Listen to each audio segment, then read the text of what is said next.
ಕನ್ನಡ ವೀಕ್ಷಕರಿಗೆ ನಮಸ್ಕಾರ. ಸ್ನೇಹಿತರೆ, ಈ ಒಂದು ವಿಡಿಯೋದಲ್ಲಿ ನಾವು ಈ ಸಾರ್ವಜನಿಕ ಗ್ರಂಥಾಲಯ ಈ ಒಂದು ಆ್ಯಪ್ ಬಗ್ಗೆ ಒಂದಿಷ್ಟು ಮಾಹಿತಿಯನ್ನು ತಿಳಿದುಕೊಳ್ಳೋಣ. ಸ್ನೇಹಿತರೆ, ನಿಮ್ಗೆ ಗೊತ್ತಿರ್ಬೋದಲ್ಲ, ಪ್ರತಿಯೊಬ್ಬರು ಕೂಡ ಈ ಲೈಬ್ರರಿ ಅನ್ನುವಂಥದ್ದು ಏನಿದೆ, ಯಾರು ಸ್ಕೂಲ್ ಕಾಲೇಜಿಗೆಲ್ಲ ಹೋದಾಗ ನಾವೆಲ್ಲ ಹಲವಾರು ಪುಸ್ತಕಗಳನ್ನ ಓದ್ತೀವಿ.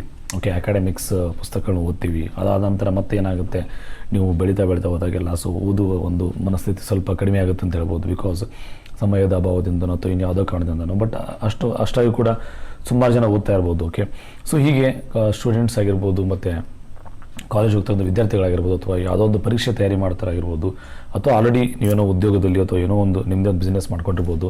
ಇಷ್ಟಾಗಿ ಕೂಡ ಲೈಬ್ರರಿಗೆ ಹೋಗಿ ಓದುವಂಥ ಒಂದಿಷ್ಟು ಅವಕಾಶ ಇದ್ದೇ ಇರುತ್ತೆ, ಪುಸ್ತಕಗಳು ಲಭ್ಯ ಇದ್ದೇ ಇರ್ತವೆ. ಬಟ್ ಇವಾಗ ನಮಗೆ ಅತಿ ಉಪಯುಕ್ತ ಏನಪ್ಪ ಅಂದರೆ, ಈ ಥರ ನಮ್ಮದೇನು ಲೈಬ್ರರಿ ಇದೆಯಲ್ಲ, ನಮ್ಮ ಕರ್ನಾಟಕ ಸರ್ಕಾರ, ಓಕೆ, ಗ್ರಂಥಾಲಯ ಇಲಾಖೆ ಏನಿದೆ, ಸಾರ್ವಜನಿಕ ಗ್ರಂಥಾಲಯ ಇಲಾಖೆ, ಅವರು ಒಂದು ಆ್ಯಪನ್ನು ಅಭಿವೃದ್ಧಿಪಡಿಸಿದ್ದಾರೆ. ಅದು ಸಾರ್ವಜನಿಕ ಗ್ರಂಥಾಲಯ, ಅದು ಈ ಸಾರ್ವಜನಿಕ ಗ್ರಂಥಾಲಯ. ಇದು ಎಷ್ಟು ಚೆನ್ನಾಗಿದೆ ನೋಡಿ. ಸಾರ್ವಜನಿಕ ಗ್ರಂಥಾಲಯ ಪಬ್ಲಿಕ್ಗೋಸ್ಕರ ಅವೈಲೇಬಲ್ ಇರತಕ್ಕಂಥ ಲೈಬ್ರರಿ ಇವಾಗ ನಿಮ್ಮ ಮೊಬೈಲ್ನಲ್ಲಿ ತೆರೆದುಕೊಳ್ಳುತ್ತೆ. ಇದ್ರ ಮುಖಾಂತರ ನೀವು ಹಲವಾರು ಈ ಪುಸ್ತಕಗಳನ್ನು ಮತ್ತು ಇನ್ನೂ ಕೆಲವೊಂದಷ್ಟು ವಿಡಿಯೋಗಳನ್ನು, ಅಲ್ಲಿ ಆ್ಯಪ್ ಡಿಸ್ಕ್ರಿಪ್ಷನ್ ಕೊಟ್ಟಿರೋ ಪ್ರಕಾರ ವಿಡಿಯೋಗಳನ್ನ ನೀವೆಲ್ಲನೂ ಕೂಡ ನೋಡಿ ಇಲ್ಲಿ ಸವಿಬೋದು. ಬನ್ನಿ ಸ್ನೇಹಿತರೆ, ಈ ಒಂದು ಆ್ಯಪನ್ನು ನಾವು ಹೇಗೆ ಯೂಸ್ ಮಾಡೋದು ಅಂತ ತಿಳ್ಕೊಳ್ಳೋಣ. ಮೊದಲೇ ನೋಡ್ತಿದ್ದೆ, ನಾನು ಆ್ಯಪ್ನ ಲಾಂಚ್ ಮಾಡಿದ್ದೀನಿ. ನೀವು ಆ್ಯಪ್ನ ಇನ್ಸ್ಟಾಲ್ ಮಾಡ್ಕೋಬೇಕಂದ್ರೆ ಈ ವಿಡಿಯೋ ನೋಡ್ತಾ ಇದ್ದಾರಲ್ಲ, ಡಿಸ್ಕ್ರಿಪ್ಷನ್ ಒಳಗಡೆ ಈ ಆ್ಯಪ್ ಇನ್ಸ್ಟಾಲ್ ಮಾಡೋದು ಲಿಂಕ್ ಕೊಟ್ಟಿದ್ದೀವಿ. ದಯವಿಟ್ಟು ಅಲ್ಲಿ ನೀವು ಲಿಂಕಿಂದ ಆ್ಯಪ್ನ ಇನ್ಸ್ಟಾಲ್ ಮಾಡ್ಕೊಳ್ಳಿ. ಅದಾದ ನಂತರ ನಾವೀಗ ರಿಜಿಸ್ಟ್ರೇಷನ್ ಮಾಡಬೇಕಾಗತ್ತಲ್ವಾ. ನ್ಯೂ ಯೂಸರ್ ಅಂತ ಇದೆ. ನ್ಯೂ ಯೂಸರ್ ಅಂತ ನಾನು ಸೆಲೆಕ್ಟ್ ಮಾಡ್ಕೊತಾ ಇದ್ದೀನಿ. ನ್ಯೂ ಯೂಸರ್ ಅಂತ ತಕ್ಷಣ ಏನಾಗುತ್ತೆ, ಒಂದು ಬ್ರೌಸರಲ್ಲಿ ಅದೇನಾಗುತ್ತೆ, ಕರ್ನಾಟಕ ಡಿಜಿಟಲ್ ಲೈಬ್ರರಿ .org ಅಂತ ಏನು ವೆಬ್ಸೈಟ್ ಇದೆ, ಅದರದ್ದು ಒಂದು ವೆಬ್ ತಾಣ. ಓಕೆ, ಅದೊಂದು ಪುಟ ತೆಗೆದುಕೊಳ್ತಾ ಇದೆ. ಇಲ್ಲಿ ನಾನು ಏನು ಮಾಡ್ತೀನಿ, ನನ್ನ ಹೆಸರು ಮತ್ತು mobile number, email I D ಮತ್ತು ಲೈಬ್ರರಿ ಲೊಕೇಶನ್ ಅಂತ ಹೇಳಿದಾರಲ್ವ. ಇಲ್ಲಿ ಏನಂತ ನೋಡಿ, ಕರ್ನಾಟಕದಲ್ಲಿರ್ತಕ್ಕಂಥ ವಿವಿಧ ಲೈಬ್ರರಿ ಏನಿದೆ ಎಲ್ಲನೂ ಇಲ್ಲಿ ಲಿಸ್ಟ್ ಆಗುತ್ತೆ. ಉದಾಹರಣೆ ಏನಾದ್ರು ಮೈಸೂರು ಅಂತ ಕೊಟ್ಟರೆ, ಇವಾಗ ಮೈಸೂರು ಅಂತ ಕೊಟ್ಟರೆ ನೋಡ್ಬೋದು ಇಲ್ಲಿ ಮೈಸೂರಲ್ಲಿರ್ತಕ್ಕಂಥ ಎಲ್ಲ ಲೈಬ್ರರಿಗಳು ಬರುತ್ತೆ. ನಾನು ಹುಬ್ಳಿ ಅಂತ ಕೊಟ್ಟರೆ ಹುಬ್ಳಿಲಿರುತ್ತೆ ಲೈಬ್ರರಿ ಇರುತ್ತೆ. ನಿಮಗೆ ಹಿಂಗೆ ಹತ್ತಿರದಕ್ಕಂಥ ಯಾವುದೊಂದು ಲೈಬ್ರರಿ ಇದೆ, ಆ ಲೈಬ್ರರಿಯ ಒಂದು ಹೆಸರು ನೀವು ಸೆಲೆಕ್ಟ್ ಮಾಡಿಕೊಂಡು ನೀವು ಮಾಡಬೇಕಾಗುತ್ತೆ. ಜೊತೆಗೆ ಇಲ್ಲಿ ಕೆಳಗಡೆ ಕ್ಯಾಪ್ಚಾ ಕೋಡ್ ಕಾಣ್ತಾ ಇದೆ. ಈ ಥರ ನಿಮ್ಗೇನು ಕಾಣಿಸುತ್ತೆ, ನಿಮ್ಮ ಓಪನ್ ಮಾಡಿದಾಗ ಆ ಕೋಡನ್ನು ಎಂಟರ್ ಮಾಡಿ ನೀವು ಸೈನ್ ಅಪ್ ಮಾಡಬೇಕಾಗುತ್ತೆ. ಸ್ನೇಹಿತರೆ, ನಾನು ಏನು ಮಾಡಿದ್ದಪ್ಪ ಅಂದರೆ, ನನ್ನ ವಿವರಗಳನ್ನು, ಫಸ್ಟ್ ನೇಮ್ ಮತ್ತು ಮೊಬೈಲ್ ನಂಬರ್ ಮತ್ತು ನಂಗೆ ಹತ್ತಿರದಕ್ಕಂಥ ಲೈಬ್ರರಿ ಮತ್ತು ಇಮೇಲ್ ಐ ಡಿ, ಈ ಥರ ಎಲ್ಲ ವಿಚಾರನ ಎಂಟರ್ ಮಾಡಿದ ಮೇಲೆ ನಮಗೆ ಕ್ಯಾಪ್ಚಾ ಎಂಟರ್ ಮಾಡೋಕ್ಕೆ ಹೇಳ್ತಲ್ಲ, ಸೀಕ್ರೆಟ್ ಕೋಡು, ಅದು ಎಂಟರ್ ಮಾಡಿದ ಮೇಲೆ ಏನಾಗುತ್ತೆ, ನಿಮಗೆ ರಿಜಿಸ್ಟ್ರೇಷನ್ ಆಗುತ್ತೆ. ರಿಜಿಸ್ಟ್ರೇಷನ್ ಆದ ನಂತರ ಏನಾಗುತ್ತೆ, ನೆಕ್ಸ್ಟ್ ಪೇಜಲ್ಲಿ ಅವರು ಒ ಟಿ ಪಿಯನ್ನು ಕೇಳ್ತಾರೆ ಮತ್ತು ಪಾಸ್ವರ್ಡ್ ಸೆಟ್ ಮಾಡೋಕ್ಕೆ ಹೇಳ್ತಾರೆ. ಒ ಟಿ ಪಿ ನಿಮ್ಗೆ ಬರುತ್ತೆ, 4 ಅಂಕೆ ಒ ಟಿ ಪಿ ಇದೆ, ಅದು ಎಂಟರ್ ಮಾಡಬೇಕು. ಜೊತೆಗೆ ಪಾಸ್ವರ್ಡ್ ಅವ್ರು ಏನು ಹೇಳ್ತಾರೆ ಅಂದರೆ, 12 ಲೀಟ್ರ್ಗಿಂತ ಜಾಸ್ತಿ ಇರಬಾರ್ದು ಅಂತ ಹೇಳ್ತಾರೆ. ನಾವು ಸುಮ್ಮನೆ ಒಂದು ಲೆಂಗ್ದಿ ಪಾಸ್ವರ್ಡ್ ಟ್ರೈ ಮಾಡಿದೆ, ವರ್ಕ್ ಆಗಲಿಲ್ಲ. ನೀವೇನು ಮಾಡಿ ಅಂದರೆ, ಪಾಸ್ವರ್ಡು 12 ಲೀಟ್ರ್ಗಿಂತ ಕಡಿಮೆ ಇರೋದನ್ನು ಸೆಲೆಕ್ಟ್ ಮಾಡ್ಕೊಳ್ಳಿ. ಯೂಶ್ವಲಿ ಪಾಸ್ವರ್ಡ್ಗೆ ಲೆಂತ್ ರೆಸ್ಟ್ರಿಕ್ಷನ್ಸ್ ಇರಬಾರ್ದು, ಬಟ್ ಅವರು ಲೆಂತ್ ರೆಸ್ಟ್ರಿಕ್ಷನ್ಸ್ ಇಟ್ಟಿದ್ದಾರೆ. ಅಂದರೆ ಅಟ್ಲೀಸ್ಟ್ ಲೆಂತ್ ರೆಸ್ಟ್ರಿಕ್ಷನ್ಸ್ ಬರೋದನ್ನು 12 ಎಕ್ಸೆಪ್ಟ್ ಮಾಡಬೇಕಾಗುತ್ತೆ. ಅದರ್ವೈಸ್ ರೆಸ್ಟ್ರಿಕ್ಷನ್ ಇರ್ಬೋದು, ಬಟ್ ಆದರೂ ನೀವು ನೆನ್ಪಿಟ್ಕೊಳ್ಳಿ, 12 ಲೀಟ್ರ್ಗಿಂತ ಜಾಸ್ತಿ ಇರ್ತಕ್ಕಂಥ ಪಾಸ್ವರ್ಡ್ ಎಂಟರ್ ಮಾಡಬೇಡಿ. ಅದಾದ ನಂತರ ಏನಾಗುತ್ತೆ ಅಂದರೆ, ನಿಮಗೆ ಅಲ್ಲಿ ಬ್ರೌಸರಲ್ಲಿ ಅದು ರಿಜಿಸ್ಟ್ರೇಷನ್ ಕಂಪ್ಲೀಟ್ ಆಗಿಬಿಟ್ಟು ಲಾಗಿನ್ ಕೇಳುತ್ತೆ. ನಿಮಗೆ ಮೊಬೈಲ್ ನಂಬರ್ ಸಿಗುತ್ತೆ, ಜೊತೆಗೆ ಒಂದು ಪಾಸ್ವರ್ಡ್ ನೀವು ಸೆಟ್ ಮಾಡ್ತೀರಾ. ಅದು ಮಾಡಿದ ಮೇಲೆ ಆ ಬ್ರೌಸರಿಂದ ಮತ್ತೆ ವಾಪಸ್ ನೀವು ಆ್ಯಪ್ಗೆ ಬಂದು ಲಾಗಿನ್ ಅಂತ ಕೊಟ್ಟರೆ, ಇಲ್ಲಿ ಏನು ಮಾಡ್ತೀರಾ, ನೀವು ಮೊಬೈಲ್ ನಂಬರ್ ಕೊಡ್ತೀರಾ, ಜೊತೆಗೆ ಪಾಸ್ವರ್ಡ್ ಎಂಟರ್ ಮಾಡ್ತೀರಾ. ಅದಾದ ನಂತರ ಏನಾಗುತ್ತೆ, ನಿಮಗೆ ಆ್ಯಪ್ ಈ ಥರ ಲಾಂಚ್ ಮಾಡುತ್ತೆ. ನಾನು ಕೂಡ ಫಸ್ಟ್ ಟೈಮ್ ಆ್ಯಪ್ನ ಲಾಗಿನ್ ಮಾಡ್ತಾ ಇದ್ದೀನಿ. ಬನ್ನಿ ಏನಿದೆ ನೋಡೋಣ. ಇಲ್ಲೇನಿದೆ ನೋಡಿ, ಫೆಸ್ಟ್ ಹೋಮ್ ಅಂತ ಇದೆಯಲ್ಲ, ಇಲ್ಲಿಂದ ರೆಕಮೆಂಡೆಡ್ e-Books ಅಂತ ಕೊಟ್ಟಿದ್ದಾರೆ. ಲ್ಯಾಂಗ್ವೇಜಸಲ್ಲಿ ಉರ್ದು ಬುಕ್ಸ್ ಅಂತ ಇದೆ. ಓಕೆ, ರೆಕಮೆಂಡೆಡ್ ವಿಡಿಯೋಸ್ ನೋಡಿ, ಇಲ್ಲಿ ವಿಡಿಯೋಸ್ ಕೂಡ ನೋಡ್ಬೋದು ನಾವು. ಏನೇನಿದೆ ಈ ಥರ ಎಲ್ಲ ಕೊಟ್ಟಿದ್ದಾರೆ. ಸಿಮ್ಯುಲೇಷನ್ಸ್ ಲ್ಯಾಬ್ ಅಂತ ಕೊಟ್ಟಿದ್ದಾರೆ. ಓಕೆ, ಆಮೇಲೆ ಈ ಥರ ಏನೋ ಆಪ್ಷನ್ಸ್ ಎಲ್ಲ ಇದೆ. ಮತ್ತೇನಿದೆ ನೋಡೋಣ. ಓಕೆ, ಮೈ ಅಕೌಂಟ್ ಅಂತ ಹೊರಟ್ರೆ ಪರ್ಸನಲ್ ಡೀಟೇಲ್ಸ್, ಟೈಮ್ ಲೈನ್ ಮತ್ತು ಲಾಗೌಟ್ ಅಂತ ಇದೆ. ಅಲ್ಲಿ ನಮ್ಮದು ಪರ್ಸನಲ್ ಡೀಟೇಲ್ಸ್ ಇದೆ ಅನ್ಕೊಳ್ಳೋಣ. ಅದ್ರಲ್ಲಿ ನೋಡೋಣ, ಹೋಮ್ ಅಂತ ಕೊಡೋಣ. ಜೊತೆಗೆ ಇಲ್ಲಿ ಮೇಲೆ ಏನು ಕಾಣ್ತಾಯಿದೆ, ಹೆಚ್ಚು. ಓಕೆ, ಇಲ್ಲಿ ಯಾರೋ ಮಾರ್ಕ್ ಇದೆಲ್ಲ, ಇಲ್ಲಿ ಮಾಡಿ ಏನಾಗುತ್ತೆ ನೋಡೋಣ. ಯಾರೋ ಮಾರ್ಕಲ್ಲಿ ಕ್ಲಿಕ್ ಮಾಡಿದಾಗ ಏನಾಗ್ತಾ ಇದೆ, ಇಲ್ಲಿ ಬೇರೆ ಬೇರೆ ಪುಸ್ತಕಗಳು ಬರ್ತಾಯಿದೆ, ನಮಗೆ ಬೇರೆ ಬೇರೆ ವೀಡಿಯೋಸ್ ಕೂಡ ಬರ್ತಾಯಿದೆ. ಓಕೆ, ನಾವು ಒಂದೇನೋ ಜಸ್ಟ್ ವೀಡಿಯೋ ಕ್ಲಿಕ್ ಮಾಡಿದೆ, ಅದು ವೀಡಿಯೋ ಕೂಡ ಓಪನ್ ಆಯ್ತು. ಇಲ್ಲಿ ನಾವು ನಿಮಗೆಲ್ಲ ವೀಡಿಯೋ ಕಾಣುತ್ತಿಲ್ಲ ಗೊತ್ತಿಲ್ಲ, ರೆಕಾರ್ಡಿಂಗ್ ಟೈಮಲ್ಲಿ ಕೆಲವು ಸಲ ಹೈಡ್ ಮಾಡಿರ್ತಾರೆ.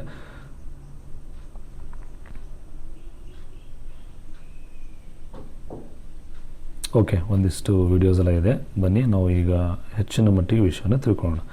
ಇಲ್ಲಿ ಫಿಲ್ಟರ್ ಅಂತಿದೆಯಲ್ಲ, arts and crafts, arts and humanities, ಮತ್ತು classic literature, commerce management, competitive entrance, okay, ಆಮೇಲೆ digital finance literacy, illustrated content, ಆಮೇಲೆ ನೋಡ್ಬೋದು ಎಷ್ಟೊಂದು ವಿವಿಧ ರೀತಿಯ, ಆಮೇಲೆ ಮ್ಯಾಗ್ಝಿನ್ಸ್ ಇದೆ, ಪರ್ಸನಾಲಿಟಿ ಸ್ಕಿಲ್ಸು, ಕ್ವೆಶನ್ ಪೇಪರ್ಸು ನೋಡ್ಬೋದು ನೀವು. ಸ್ಕೂಲಿಗೆ ಹೆಲ್ಪ್ ಆಗ್ತಕ್ಕಂಥ ವಿವಿಧ ಸಬ್ಜೆಕ್ಟ್ಗಳು, ಓಕೆ, ವಿಜ್ಞಾನ ಮತ್ತು ತಂತ್ರಜ್ಞಾನದ ಬಗ್ಗೆ, ಸಿಮ್ಯುಲೇಷನ್ ಲ್ಯಾಬ್ಸ್, ಹೀಗೆ ಹಲವಾರು ಇಲ್ಲಿ ಫಿಲ್ಟರ್ಸ್ನ ಅವರು ಕೊಟ್ಟಿದ್ದಾರೆ. ಸಾಕಷ್ಟು ಆಯ್ಕೆಗಳು ಇದೆ ಅಂತ ಹೇಳ್ಬೋದು. ಸುಮ್ಮನೆ ನಾನು ಈ ಲಿಟ್ರೇಚರ್ ಅಂತ ಸೆಲೆಕ್ಟ್ ಮಾಡ್ಕೋತೀನಿ, ನೋಡೋಣ ಏನು ಅಪ್ಲೈ ಆಗುತ್ತೆ ಅಂತೇಳಿ. ಓಕೆ, ಪರವಾಗಿಲ್ಲ. ಸೊ ನೋಡ್ಬೋದು ಇಲ್ಲಿ ನಾನು ಏನು ಮಾಡಿದೆ, ಲಿಟ್ರೇಚರ್ ಅಂತ ಸೆಲೆಕ್ಟ್ ಮಾಡ್ಕೊಂಡ್ಮೇಲೆ ಆಯ್ತು. ಇವಾಗ ಒಂದಿಷ್ಟು ಬುಕ್ಸ್ ಬಂತು, ಈ ಬುಕ್ಸ್ ಬರ್ತಾಯಿದೆ, ಜೊತೆಗೆ ವೀಡಿಯೋಸ್ ಬರ್ತಾಯಿದೆ. ಈ ಬುಕ್ಸ್ ಏನಿದೆ ನೋಡೋಣ, ವ್ಯೂ ಆಲ್ ಬಂತು ನೋಡಿ. ಇಲ್ಲಿ ಅಧ್ಯಯನ, ಓಕೆ, ಚಿಂತನ, ಚಿಂತಾಮಣಿ, ಓಕೆ, ನೋಡ್ಬೋದು ಎಷ್ಟೊಂದು ಪುಸ್ತಕಗಳಿದೆಯಲ್ಲ, ಹಲವಾರು ಪುಸ್ತಕಗಳಲ್ಲಿ ಬಂತು. ನಾನೇನು ಮಾಡಿದೆ, ಅಲ್ಲಿ ಲಿಟ್ರೇಚರ್ ಅಂತ ಆಯ್ಕೆ ಮಾಡಿಕೊಂಡೆ. ಓಕೆ, ಸುಮ್ಮನೆ ಯಾವುದೊಂದು ಪುಸ್ತಕ ಮಾಡೋಣ. ಕರಾವಳಿಯ ಸಿರಿಯೋಡಲು, ಈ ಪುಸ್ತಕನ ನಾನು ನೋಡ್ತೀನಿ ಏನಾಗುತ್ತೆ ನೋಡೋಣ. ಓಕೆ, ನಾನು ಸೆಲೆಕ್ಟ್ ಮಾಡ್ಕೊತಾ ಇದ್ದೀನಿ. ಸೊ ಕರಾವಳಿಯ ಸಿರಿಯೋಡಲು, ಓಕೆ, ನೋಡ್ಬೋದು ಇಲ್ಲಿ ಯಾರೋ ಮಾರ್ಕ್ ಕೊಟ್ಟಿದ್ದಾರೆ. ಪರವಾಗಿಲ್ಲ, ನ್ಯಾವಿಗೇಷನ್ ಸ್ಮೂತ್ ಆಗಿದೆ. ತುಂಬ ಮುಂಚೆನೇ ಡೌನ್ಲೋಡ್ ಮಾಡಿರೋದಿಲ್ಲ, ಹಿಂಗೆ ನಿಮ್ಮ ಡೌನ್ಲೋಡ್ ತೊಂದರೆ ಆಗೋದಿಲ್ಲ. ಪ್ರತಿ ಪೇಜು ಡೌನ್ಲೋಡ್ ಆಗ್ತಾನೆ ಇದೆ. ಓಕೆ, ಹೀಗಾಗಿ ನಿಮಗೇನಾಗುತ್ತೆ, ಈ ಥರ ಪ್ರತಿ ಪೇಜ್ ಡೌನ್ಲೋಡ್ ಒಂದು ಅನುಕೂಲ ಅಂದರೆ ನಿಮಗೆ ಫಸ್ಟ್ ಡೌನ್ಲೋಡ್ ಆಗೋ ಟೈಮಲ್ಲಿ ಟೈಮ್ ತೊಗೊಳ್ಳೋದಿಲ್ಲ. ಬಟ್ ಒಂದು ಏನಂದರೆ ನೀವು ಪ್ರತಿ ಸಲ ಬುಕ್ ಓದಬೇಕಾದ್ರೂ ಇಂಟರ್ನೆಟ್ ಕನೆಕ್ಷನ್ಸ್ನ ಇರೋ ಥರ ನೋಡಬೇಕಾಗುತ್ತೆ. ಸೊ ಇಲ್ಲಿ ಬಹುಶಃ ಅವರು ಡೌನ್ಲೋಡ್ ಮಾಡೋಕ್ಕೆ ಆಪ್ಷನ್ ಎಲ್ಲ ಕೊಟ್ಟಿಲ್ಲ ಅನ್ಕೋತೀನಿ. ಸೊ ಪ್ರತಿ ಸಲ ನೀವು ಆ್ಯಪಲ್ಲಿ ಬಂದುಬಿಟ್ಟು ನೋಡ್ಕೋಬೋದು. ಸೊ ಈ ಥರ ಎಲ್ಲ ಕೊಟ್ಟಿದ್ದಾರೆ, ಪರವಾಗಿಲ್ಲ. ಈ ಥರ ನೋಡಿ, ಒಂದು ನಮ್ಮ ಕನ್ನಡ ಸಾಹಿತ್ಯವನ್ನಾಗಿರ್ಬೋದು, ಜೊತೆಗೆ ನೀವು ಜ್ಞಾನವನ್ನು ಸಂಪಾದನೆ ಮಾಡೋದಕ್ಕೋಸ್ಕರ ಆಗಿರ್ಬೋದು, ಹೀಗೆ ಹಲವಾರು ಒಂದು ವಿಶೇಷಗಳಿಗೆ ಒಂದು ಜ್ಞಾನವನ್ನು ನಾವು ಪಡೆಯೋದಕ್ಕೆ ಎಷ್ಟು ಚೆನ್ನಾಗಿ ಈ ಥರ ಎಲ್ಲ ಪುಸ್ತಕ ಓದೋದು ಒಂದು ಒಳ್ಳೆಯ ಸಂಸ್ಕೃತಿ ಅನಿಸುತ್ತೆ, ಒಂದು ಒಳ್ಳೆಯ ಹವ್ಯಾಸ ಅನಿಸುತ್ತೆ. ಜೊತೆಗೆ ನಮಗೂ ಕೂಡ ಮಾನಸಿಕವಾಗಿ ನಮಗೊಂದು ಒಳ್ಳೆ ನೆಮ್ಮದಿ ಸಿಗುತ್ತೆ. ನೋಡಿರ್ಬೋದಲ್ಲ, ಇವಾಗ ಆಲ್ಮೋಸ್ಟ್ ನಾವೆಲ್ಲ ಈ ಒಂದು ಕಂಪ್ಯೂಟರ್ ಜಗತ್ತಲ್ಲಿ ಮತ್ತು ಜೊತೆಗೆ ವಾಟ್ಸಪ್, ಫೇಸ್ಬುಕ್ಕಲ್ಲಿ ಎಲ್ಲ ಕಳೆದೋಗ್ಬಿಟ್ಟಿದ್ದೀವಿ. ಅದ್ರ ಮಧ್ಯೆನೂ ಕೂಡ ನಾವು ಈ ಮೊಬೈಲಲ್ಲಿ ಈ ಥರ ಒಂದು ಓದೋ ಹವ್ಯಾಸ ನಾವು ಬೆಳೆಸ್ಕೋಬೋದು. ಓಕೆ, ನಾವು ಪುಸ್ತಕಗಳನ್ನು ತೊಗೊಂಡು ಓದೋಕ್ಕಾಗದೇ ಇರ್ಬೋದು, ಲೈಬ್ರರಿಗೆ ಓದೋಕ್ಕಾಗದೇ ಇರ್ಬೋದು, ಬಟ್ ಹಲವಾರು ಪುಸ್ತಕಗಳು ಈ ಥರ ನಮಗೆ ಲಭ್ಯವಿದೆ ನೋಡಿ. ಇದು ಉಚಿತ ಲಭ್ಯವಿದೆ. ಓಕೆ, ನೀವು ಸ್ವಲ್ಪ ವರ್ಷಗಳ ಮುಂಚೆ ನೆನೆಸ್ಕೊಂಡ್ರೆ ನೀವು, ನಾವು ಏನೋ ಒಂದು ಪುಸ್ತಕ ತೊಗೋಬೇಕಂದ್ರೆ ಕಾಲೇಜಲ್ಲಿ 2 ಪುಸ್ತಕ 3 ಪುಸ್ತಕ ಲಿಮಿಟ್ ಇರ್ತಾಯಿತ್ತು. ಅಷ್ಟರಲ್ಲಿ ಬುಕ್ ತೊಗೋಬೇಕಾಗ್ತಿತ್ತು ಅಲ್ವಾ. ಅಥವಾ ನಾವು ಲೈಬ್ರರಿಗೆ ಹೋದರೂ ಕೂಡ ಕಾರ್ಡ್ ಮಾಡಿಸುತ್ತಾರೆ, membership card. So membership card ಇದ್ದವ್ರಿಗೆ ಮಾತ್ರ 2-3 ಪುಸ್ತಕ ಸಿಗುತ್ತೆ. ಅದು ಮತ್ತೆ ನಾವು ಓದ್ಬಿಟ್ಟು ಮತ್ತೆ ವಾಪಸ್ ಕೊಟ್ಟು ಇನ್ನೊಂದು ಪುಸ್ತಕ ತೊಗೊಳ್ಳೋ ಥರ ಇತ್ತು. ಬಟ್ ಇವಾಗ ಈ ಒಂದು ಗ್ರಂಥಾಲಯ ಇಲಾಖೆದವರು ಈ ಒಂದು ಆ್ಯಪ್ ಮಾಡಿರೋ ಕಾರಣ ನಾವು ನಮ್ಮ ಬಿಡುವಿನ ಸಮಯದಲ್ಲಿ ಮೊಬೈಲ್ ಮೂಲಕನೇ ಇಷ್ಟೊಂದು ಪುಸ್ತಕಗಳನ್ನ ಓದ್ಬೋದು. ಸೊ ಇದು ನಿಜಕ್ಕೂ ಒಂದು ಒಳ್ಳೆಯ ಅವಕಾಶ. ಯಾರೆಲ್ಲ ಓದುಗರಿದ್ದೀರಾ, ಓದಬೇಕಂತ ಅಂದ್ಕೊಂಡಿದ್ದೀರಾ, ಅವರೆಲ್ಲರೂ ಕೂಡ ತುಂಬ ಉಪಯುಕ್ತ ಅಂತ ಹೇಳ್ಬೋದು. ನೋಡೋಣ, ವಿಡಿಯೋ ಇದೆ, ವಿಡಿಯೋ ಪ್ಲೇ ಮಾಡೋಣ ಏನು ಬರುತ್ತೆ ಅಂತೇಳಿ. ಇಲ್ಲಿ ಸೋಲು ಸಾವಲ್ಲ, ಗೆಲುವು ಸುಖವಲ್ಲ. ಓಕೆ, ಈ ಥರ ಒಂದು ವಿಡಿಯೋ ಇದೆ. ಸೌಂಡ್ ಆಫ್ ಆಗಿದೆ, ಸೌಂಡ್ ಆನ್ ಮಾಡ್ತೀನಿ. ನಾನು ಮೈಕ್ ಯೂಸ್ ಮಾಡ್ತಿರೋ ಕಾರಣದಲ್ಲಿ ವಿಡಿಯೋನು ನಿಮಗೆ ಸೌಂಡ್ ಬರೋದಿಲ್ಲ ಅನ್ಕೋತೀನಿ. ನಾನು ಕೂಡ ಸೌಂಡ್ ಕೇಳಿಸ್ತಾ ಇಲ್ಲ, ಬಟ್ ಪರವಾಗಿಲ್ಲ. ನೀವು ಇದ್ದಾಗ ಫ್ರೀದ ನೋಡಿ, ಎಷ್ಟೊಂದು ಇನ್ಸ್ಪಿರೇಷನ್ಸ್ ವಿಡಿಯೋಸ್ ಎಲ್ಲ ಇದೆ. ಓಕೆ, ಎಷ್ಟು ಚೆನ್ನಾಗಿದೆ ಟೈಟಲ್ ಕೂಡ ಅಲ್ವಾ. ಸೊ ಪ್ರತಿಯೊಬ್ಬರು ಈ ಥರ ಒಂದು ಬೆನಿಫಿಟ್ ತೊಗೋಬೇಕಂತ ಕೇಳ್ಬೋದು. ಸೊ ನಾವು ಹೇಗೆ ಫಿಲ್ಟರ್ ಮಾಡಿದ್ದೀವಿ ಗೊತ್ತಾಯ್ತಲ್ಲ ಸ್ನೇಹಿತರೆ ನಿಮಗೆ. ಇಲ್ಲಿ ಹೋಮಲ್ಲಿ ಹೋಗ್ಬಿಟ್ಟು ಮೇಲೆ 3 ಏನು ಕಾಣುತ್ತೆ ಇಲ್ಲಿ ಹೋಗ್ತೀವಿ. ಯಾವುದೋ ಒಂದು ವಿಚಾರವನ್ನು ನಾವು ಏನು ಮಾಡ್ತೀವಿ, ಸೆಲೆಕ್ಟ್ ಮಾಡ್ಕೊತೀವಿ. ಉದಾಹರಣೆಗೆ ನಮಗೆ ಒಂದು ಕಾಂಪಿಟೇಟಿವ್ ಎಕ್ಸಾಮ್ಸ್ ಅಷ್ಟೊಂದು ಮಾಡೋಣ, IAS, KS, KPSC ಇದನ್ನು ಸೆಲೆಕ್ಟ್ ಮಾಡ್ತೀನಿ, ಅಪ್ಲೈ ಅಂತ ಕೊಡ್ತೀನಿ, ನೋಡೋಣ.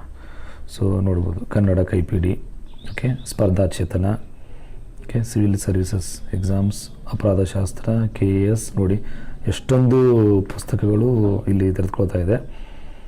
FDA ಮತ್ತು SDA ಈ ಪುಸ್ತಕ ಸೆಲೆಕ್ಟ್ ಮಾಡ್ಕೊತಾ ಇದ್ದೀನಿ, ಸ್ಪರ್ಧಾ ಚೇತನದದು. ಓಕೆ, ಈ ಒಂದು ಪುಸ್ತಕವನ್ನು ಕೂಡ ನೋಡಿ ಓದ್ಬೋದು ಸ್ನೇಹಿತರೆ. ನೋಡಿ, ಯಾರೆಲ್ಲ ಈಗ ಕಾಂಪಿಟೇಟಿವ್ ಎಕ್ಸಾಮ್ಸ್ಗೆ ಅದಲ್ಲ ಸ್ಪರ್ಧಾತ್ಮಕ ಪರೀಕ್ಷೆಗಳ ತಯಾರಿ ಮಾಡ್ತೀವಿ ಅವರಿಗೆಲ್ಲ ಇದೊಂದು ವರದಾನ ಅಂತ ಹೇಳ್ಬೋದು. ಆಮೇಲೆ ಜೊತೆಗೆ ಓದೋ ಟೈಮಲ್ಲಿ ಇನ್ನೊಂದು ನಾನು ನೋಡ್ತೇನೆ, ಝೂಮ್ ಮಾಡೋಕ್ಕಾಗುತ್ತಾ ನೋಡೋಣ. ಪರವಾಗಿಲ್ಲ ನೋಡಿ, ಈ ಥರ ನಾವು ಡ್ರ್ಯಾಗನ್ ನಮ್ಮ ಇದನ್ನು 2 ಫಿಂಗರ್ ಯೂಸ್ ಮಾಡಿಬಿಟ್ಟು 2 ಬೆರಳನ್ನ ಯೂಸ್ ಮಾಡಿಬಿಟ್ಟು ನಾವು ಝೂಮ್ ಮಾಡ್ಕೋಬೋದು. ಅಂದರೆ ತುಂಬ ಚಿಕ್ಕದು ಅಕ್ಷರ ಅನಿಸಿದರೆ ಇದು ಮಾಡ್ಕೋಬೇಕಂದ್ರೆ ನೀವು ಮಾಡ್ಕೋಬೋದು ಅಲ್ವಾ. ಇದು ಕೂಡ ಉಪಯುಕ್ತ ಅಂತ ಹೇಳ್ಬೋದು. ಜೊತೆಗೆ ಸ್ಕ್ರೀನ್ಶಾಟ್ ತೆಗೆಯೋಕ್ಕೆ ಬರ್ತಾ ಟ್ರೈ ಮಾಡ್ತಾಯಿದ್ದೀನಿ. ನೋಡಿ, ಪರವಾಗಿಲ್ಲ ನೋಡಿ, ಸ್ಕ್ರೀನ್ಶಾಟ್ ಕೂಡ ವರ್ಕ್ ಆಯ್ತು ಇಲ್ಲಿ. ಸೊ ನಿಮ್ಗೇನಾದ್ರು ಯಾವುದಾದ್ರು ಒಂದು ಮುಖ್ಯ ವಿಷಯ ಇದೆ ಅಂತ ಅನಿಸಿದರೆ ಅದನ್ನು ಕೂಡ ನೀವು ಈ ಥರ ನೀವೇನು ಮಾಡ್ಬೋದು, ಸ್ಕ್ರೀನ್ಶಾಟಲ್ಲಿ ನಾವು ತೆಗೆದಿಟ್ಕೊಂಡು ಕೆಲವೊಂದು ಮಾರ್ಕ್ ಮಾಡ್ಕೋಬೋದು. ಬಟ್ ಅಫ್ಕೋರ್ಸ್ ನೀವು ಎಷ್ಟೊಂದು ಸ್ಕ್ರೀನ್ಶಾಟ್ ತೊಗೊಳಕ್ಕಾಗಲ್ಲ. ಬಟ್ ಪರವಾಗಿಲ್ಲ, ನಿಮಗೆ ಅತಿ ಮುಖ್ಯವಾದ ಯಾವುದೋ ವಿಷಯ ಇದೆ, ಏನಾದ್ರು ಒಂದು ಟಿಪ್ಪಣಿ ಮಾಡ್ಕೋಬೇಕು, ಒಂದು ಟೇಬಲ್ ಫಾರ್ಮ್ಯಾಟಿ, ಒಂದು ಫಾರ್ಮುಲಾ ಇದೆ, ಈ ಥರ ಕೆಲವು ಅಂಕಿಅಂಶಗಳಿದ್ದರೆ ನೀವು ಅದನ್ನು ಸ್ಕ್ರೀನ್ಶಾಟ್ ಕೂಡ ತೆಗೆದು ಲೇಟರ್ ನಿಮಗೆ ಬೇಕಾದಾಗೆಲ್ಲ ಬಳಸ್ಬೋದು. ಸೊ ಸ್ನೇಹಿತರೆ, ಇಲ್ಲಿ ಸರ್ಚ್ ಆಪ್ಷನ್ ಕೊಟ್ಟಿದ್ದಾರೆ, ನೋಡೋಣ ಇಲ್ಲಿ ವರ್ಕ್ ಆಗುತ್ತೆ ಅಂತೇಳಿ. ನಾನು ಕನ್ನಡ ಅಂತ ಕೊಡ್ತೀನಿ, ಏನಾದ್ರು ಬರುತ್ತೆ ನೋಡೋಣ. ಪರವಾಗಿಲ್ಲ ನೋಡಿ, ಕನ್ನಡ ಒಂದು ಸರ್ಚ್ ಕೂಡ ವರ್ಕ್ ಆಯ್ತು. ಇಲ್ಲಿ eBooks ಇದೆ, ವಿಡಿಯೋಸ್ ಇದೆ, ಸಿಮ್ಯುಲೇಷನ್ಸ್ ಇದೆ, ಪರವಾಗಿಲ್ಲ. ಸೊ ಸರ್ಚ್ ಕೂಡ ವರ್ಕ್ ಆಗುತ್ತೆ. ಅಥವಾ ನೀವು ಇಲ್ಲಿ ಹೋಗ್ಬಿಟ್ಟು ಫಿಲ್ಟರ್ ಮಾಡ್ಕೋಬೋದು. ಸೊ ನೋಡ್ಬೋದು ರೀಸೆಂಟ್ ರೀಡ್ಸ್ ನಾನು ಏನು 2 ಬುಕ್ ಓಪನ್ ಮಾಡಿದ್ದಲ್ಲಿ ಇವಾಗ 2 ಬುಕ್ ಇಲ್ಲಿ ತೋರಿಸ್ತಾ ಇದೆ. ಅದು ತುಂಬ ಉಪಯುಕ್ತ ಅಂತ ಹೇಳ್ಬೋದು. ಓಕೆ, ಗ್ರೇಟ್ ಸ್ನೇಹಿತರೆ. ಸೊ ಮೈ ಅಕೌಂಟಲ್ಲಿ ಏನಿದೆ ಪರ್ಸನಲ್ ಡೀಟೇಲ್ಸ್ ಇರುತ್ತೆ, ಅಲ್ಲೇನು ನಾವು ಹೋಗಿ ನೋಡೋದೇನು ಬೇಡ.